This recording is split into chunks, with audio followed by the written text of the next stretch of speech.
Hey guys, Whitney here. Welcome to the Passive Investing Made Simple show. I'm your host, Whitney Elkins-Hutten, Director of Investor Education here at PassiveInvesting.com. And I'm so excited to be sharing time with you here today. We record this show live every Tuesday to help you learn the ins and outs of passive investing so you can go into your next deal with confidence. And so if you haven't done so already, make sure to check out PassiveInvestingWithWhitney.com. We have some amazing tools available there for you. We also have a list of our open deals that you can check out. You can also hop on a phone call with me and understand how passive investing can help you achieve your investing goals. And anyways, again, check that out, PassiveInvestingWithWhitney.com. Now, today, I'm so excited to be joined again with our Director of Acquisitions, Eric Fitzgerald. Eric, welcome to the show. Hi, Whitney. Thanks for having me. Hello, everyone. Yeah. Well, Eric, for those of you who don't know you already, this is their first time meeting you. Would you take just a minute and let everybody know what your role is here at PassiveInvesting.com, and more importantly, like, how did you get here? Like, what's your background and experience here? Yeah. So I live in Charlotte, North Carolina. I'm from Bloomsburg, Pennsylvania, northeastern Pennsylvania. I got here by not doing well in organic chemistry in college. So that was my first foray into the business world. Originally, I wanted to become a doctor because that's what all the wealthy people that I knew in that small town were doctors. And I knew I wanted to live an impactful life, and money's part of that. So that was my original goal. And then found real estate through books and podcasts and biggerpockets.com and the MFIN podcast. And kind of dove into that during college. Worked at a company called Morgan Properties, who has about 100,000 apartments as my first job. So that was a good kind of intro as an intern there at their corporate headquarters. Then worked doing property management for student housing in college. And then moved down to Charlotte after college, got a job as an analyst doing C and B class value add acquisitions in the Southeast, mainly around Charlotte.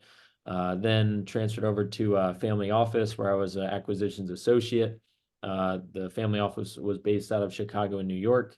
I was in the Carolinas leading our acquisitions there.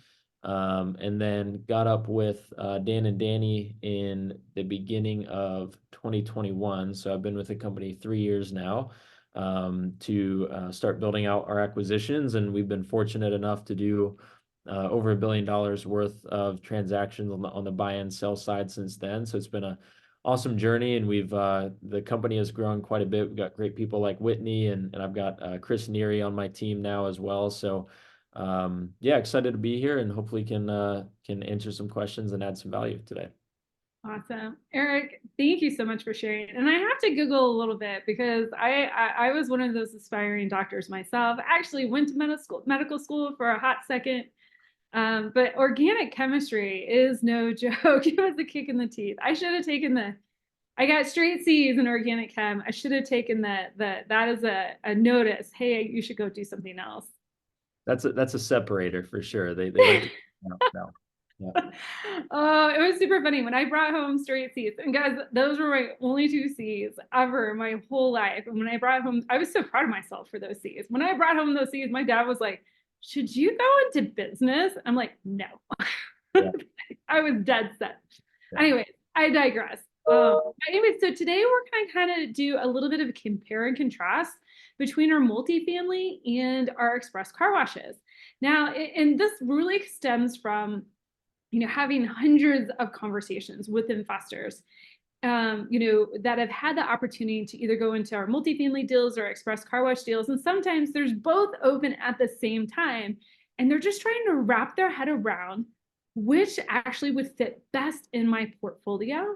And, honestly, like I always drive people back, understand your goals, your risk and timeline, and then let's build your investing plan from there. But when it comes down to the tangible asset, I wanted to bring you on since you are doing all of the acquisition and underwriting in these assets, to help people understand what the two different strategies actually are. And so let's kick that off. Eric, how would you kind of compare the two, or contrast the two different strategies that we have as far as acquisitions between multifamily and express car washes. Yeah, I think they're very different. So we can start with maybe some of the differences. I think on the car wash side, it's very operations heavy. So if you're looking at a car wash as a passive investor, and I know this was my original kind of thought process on car washes, is your brain kind of goes to Breaking Bad and money laundering and all these kind of mom and pop type shops of car washes that you see kind of on the road on a daily basis. And for me, it was an important distinction to realize that the car washes that we're looking for and that we're operating are more of the Class A style express car washes. So we're, typically they cost a lot more to build. They operate a lot better. There's a much higher EBITDA, which is how car washes are valued, not NOI. So something to really think about when you're looking at a car wash is making sure you understand the actual property that you're buying and what kind of class you would put that car wash in. So with the C class and B class and D class types of car washes, there's a huge spread between quality there between the A class and the C class types of car washes. So as we're looking at these A class types of car washes, you also need to think about, well, how are these actually being operated? And so what we've done is kind of the separator between ourselves and a lot of the other private equity groups that are trying to get into the space is we've got our own car wash property management company called HRA Management. And so Cameron Broom heads that up, and he knows every little thing on a car wash, and his team as well. So they've got a couple hundred employees now across all of our car washes, and they've really grown to be a pretty formidable organization that really knows a lot about car washes. We're able to bring them on to our due diligence trips and talk about what kind of conveyor it has, what kind of structural items we need to maybe spend some capex items on, what kind of chemical balance is needed in the tunnel. So they really have it down to a science now in terms of the operations of a car wash, and that's one of the main concerns I would have as a passive investor, and I'm sure a lot of the investors you talk to, Whitney, is, well, how are we actually operating these car washes? It's much less institutional than multifamily, so really having a good understanding of how that car wash is going to be operated after the acquisition is something of really top importance when you're looking at placing your capital somewhere. And I think our group has done a great job of doing that with HRA management. On the multifamily side, obviously, it's a lot more institutional with the types of deals we're after. I always, it's kind of funny joking around within the team. If you're going from a buyer call with a multifamily seller, which may be, Blackstone or one of these large institutions, and then maybe you have a buyer call right after with a car wash owner, you need to be two separate people on those two calls because it's such a different environment and such different people that you're dealing with in the car wash versus multifamily side.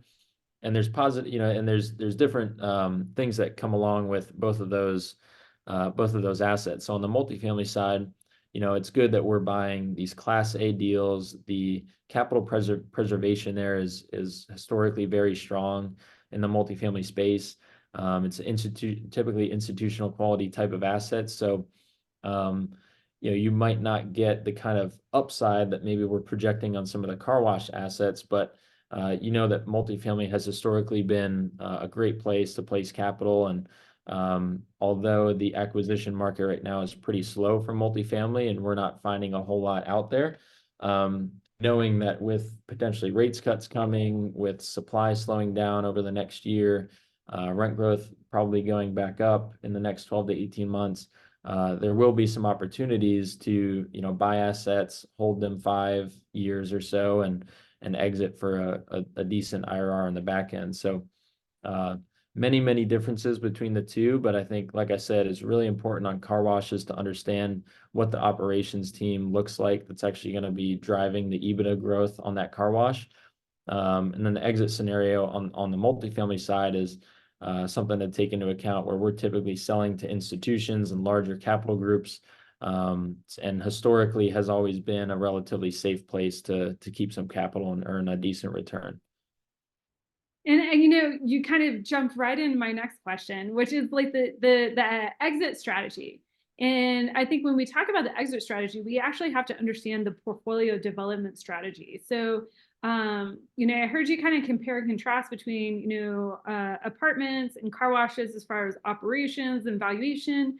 So, you know, can we expand a little bit upon the exit strategy, and that exit strategy actually covering a little bit like what is our thought process around the portfolio development on either side?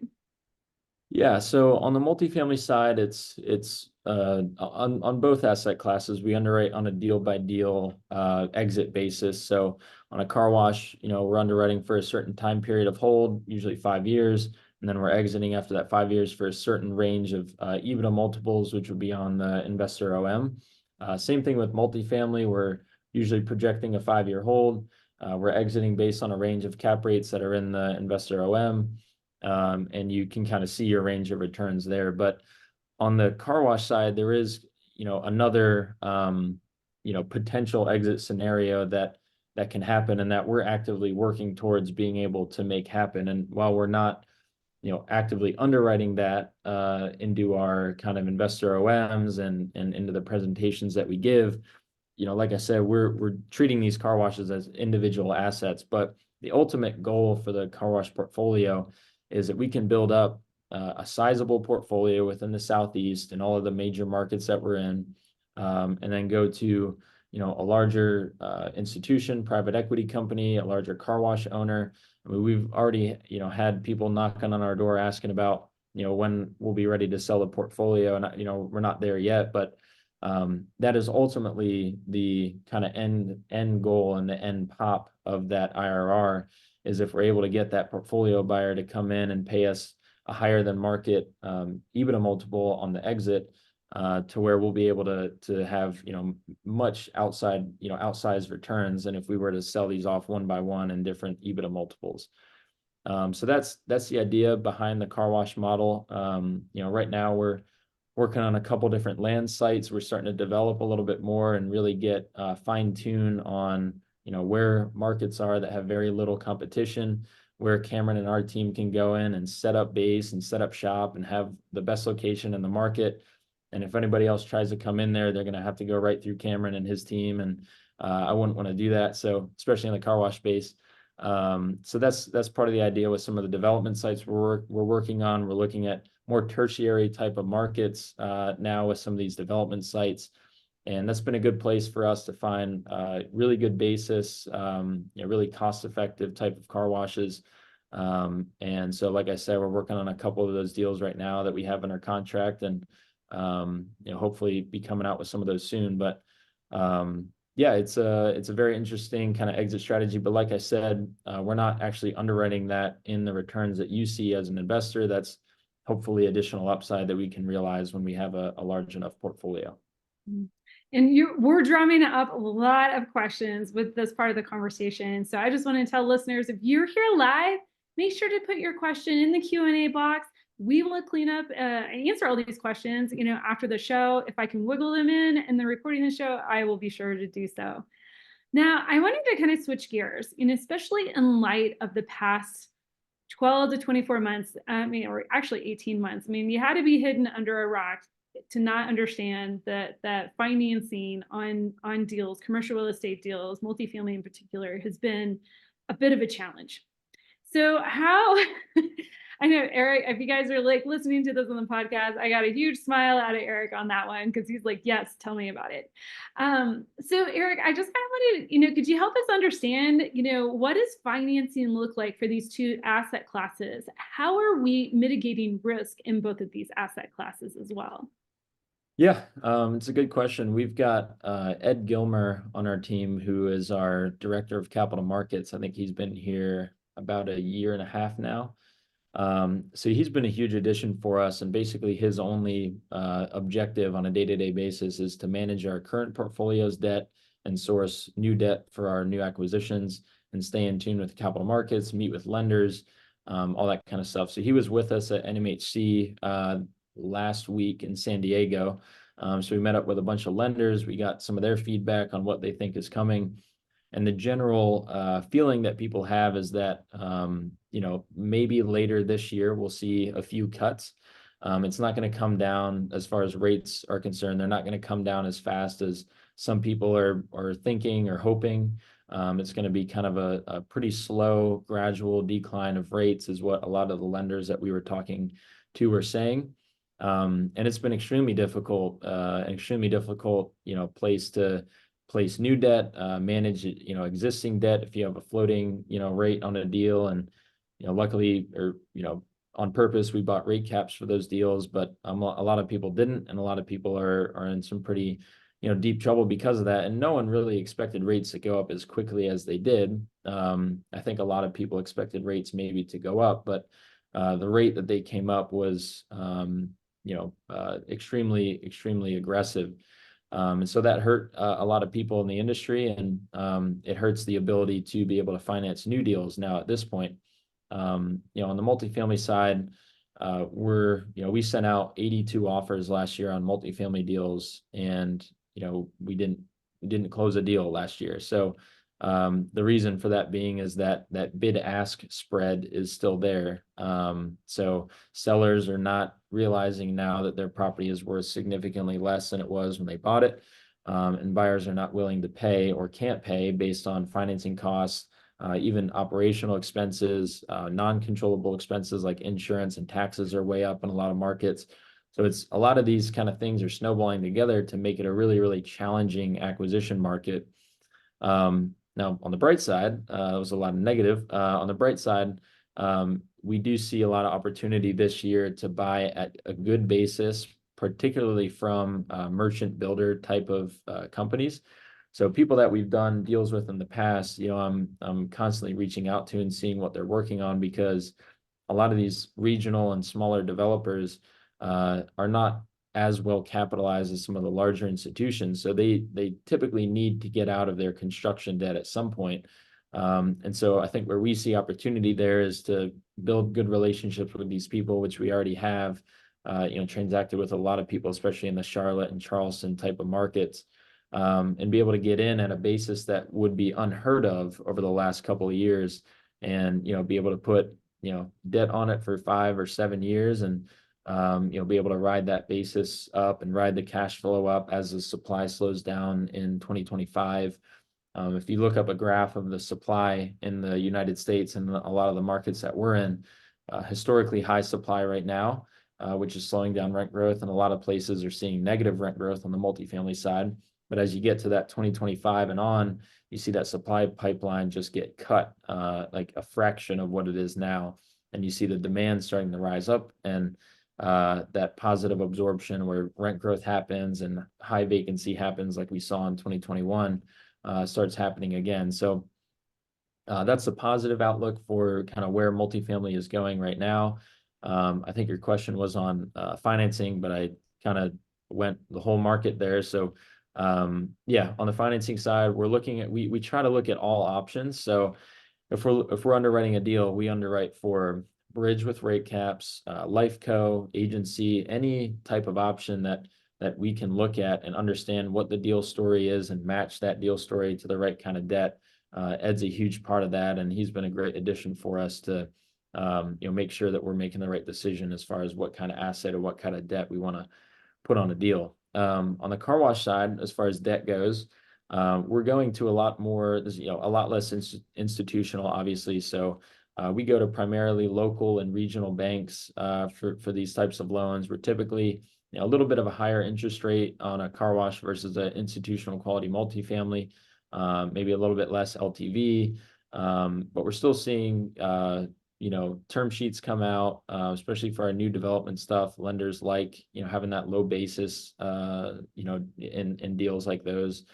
And like I said, Ed is constantly pounding the phones looking for new debt sources, and we've got good relationships with a few regional lenders on the car wash side that are able to finance a lot of our projects on that side. So you brought up the economic trends, right, that you're seeing in the multifamily.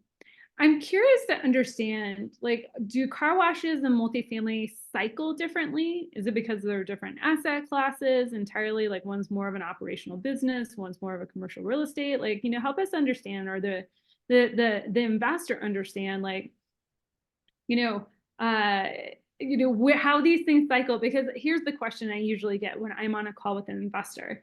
They're like, I want a multifamily deal and I want 10 of them this year. I'm like, ooh, that right now, if you were talking to us in 2023, you didn't see one, right? So, how is an investor who's listening to this, how can their expectations be set right now around like economic trends, how things cycle, what is the market giving them?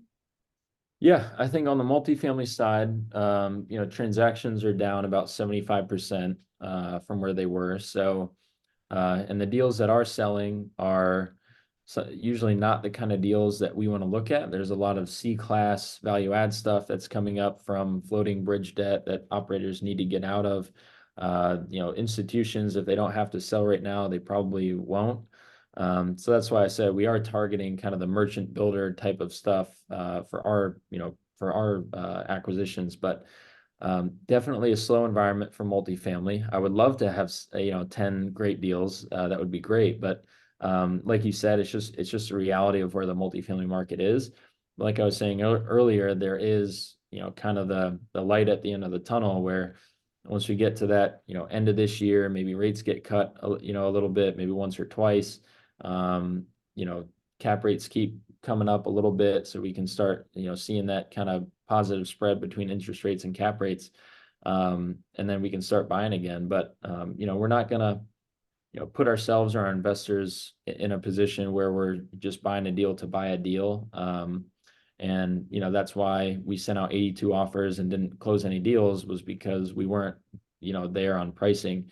But I think that should change, and we should see hopefully some more activity by the end of this year and then into 2025 and on. Like I said, that supply pipeline, because no one can build anything right now cost effectively. That supply pipeline gets cut, you start seeing that rent growth, interest rates stabilize, and you start seeing where cap rates are going to kind of stabilize at. So I think that's the outlook for multifamily. And then for car wash, they're definitely different assets, so they do not follow each other exactly. Car washes, you know, any type of real estate that's typically financed is gonna ride with interest rates a little bit. Now they're not always directly correlated, but there is a hit to returns if you try to finance at 4% versus 8%. So car washes have seen not as big of a pullback as multifamily. To be honest, we really haven't seen a big pricing adjustment in the car wash space. And that's because the EBITDAs are still very strong throughout a lot of our portfolio and a lot of the car washes in the country. People are still getting their car washed. The membership model has been huge for the entire industry. So people sign up for a membership. Some people use it all the time. Some people don't use it at all. But you have that kind of reoccurring revenue coming in to be able to support a strong EBITDA. And that's one thing that the HRA team is really big on, is setting up those memberships and really providing a good experience, and going back to the foundations of a great customer experience and taking care of your customers. And that's what keeps people coming to our car washes versus other ones. And also looking at lower basis car washes, new developments, we're constantly kind of shifting our strategy to understand what's going on in the car wash market, where are things at, and how can we continually be shifting to find the right deals. And so it's definitely more active in the car wash space right now. That's why I was talking, we've got a couple car wash developments that we're working on. We've got a couple existing sites we're working on, and all of those are really awesome deals in tertiary or secondary markets with no competition. That, like I said, Cameron's team is going to be able to go in, and we've got some of the best locations in these small markets where even if someone else does come in and try to compete with us, they're not going to be able to effectively.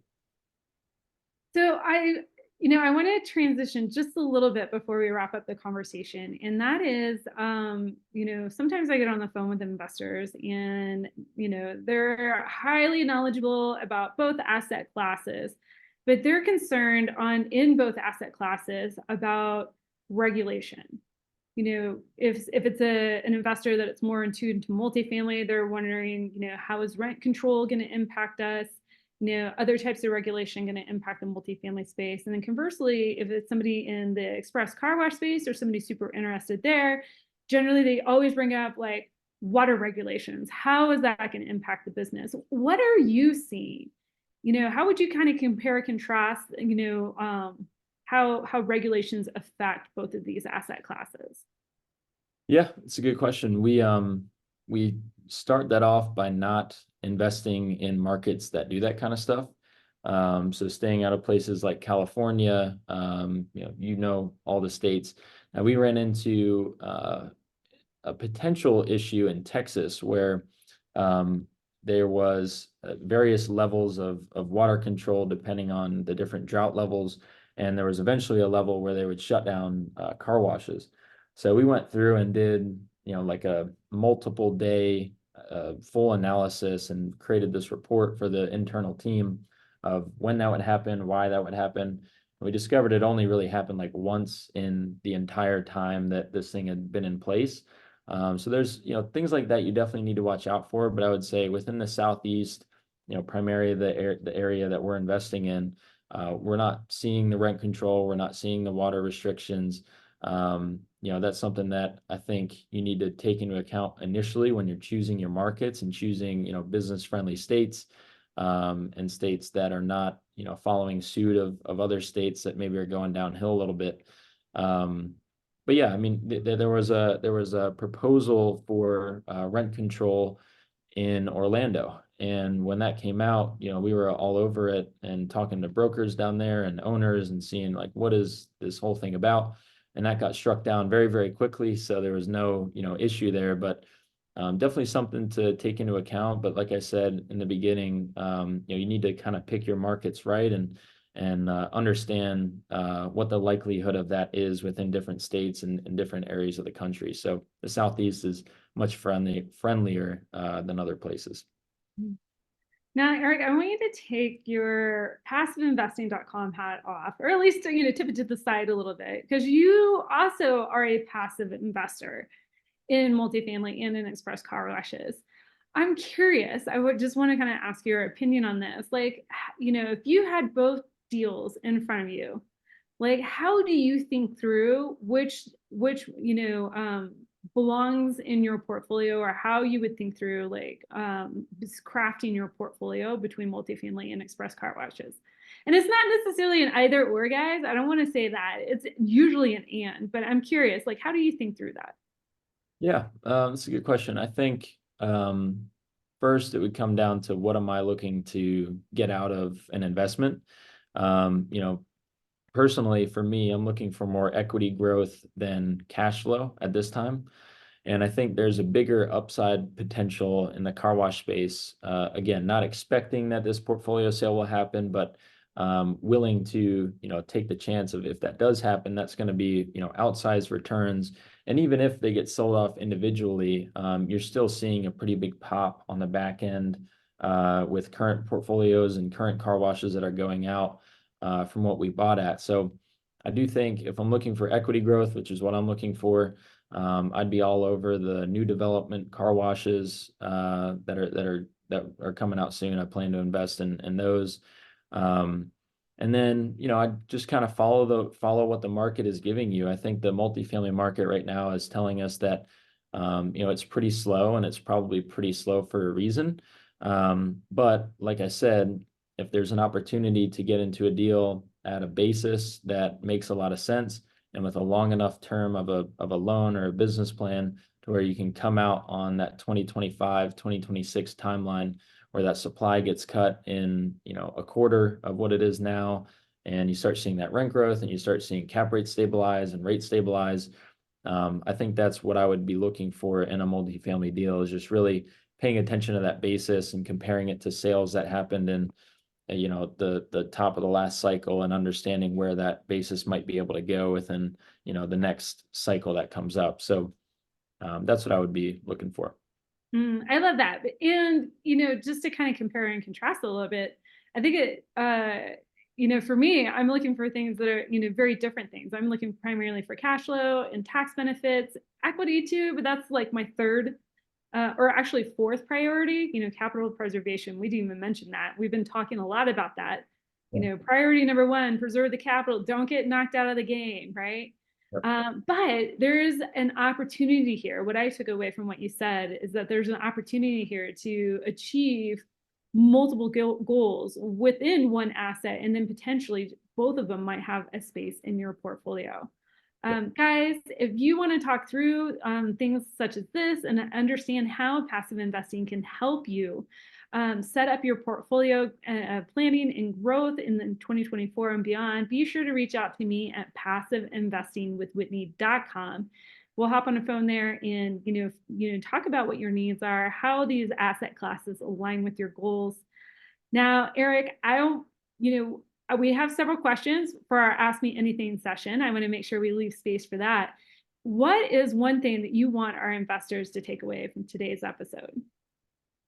I think that the multifamily and car wash assets are both very different, and having a good understanding of what your goals are as an investor and being able to talk to people like Whitney and people in our investor relations team, they'll be able to kind of give you the information that you need to be able to make a decision.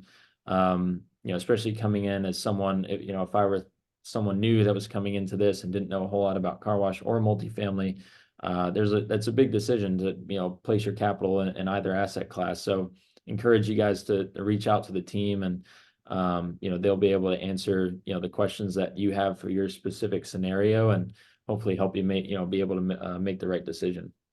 Awesome. Well, Eric, again, thank you so much for sharing your time, knowledge, and expertise with us here today.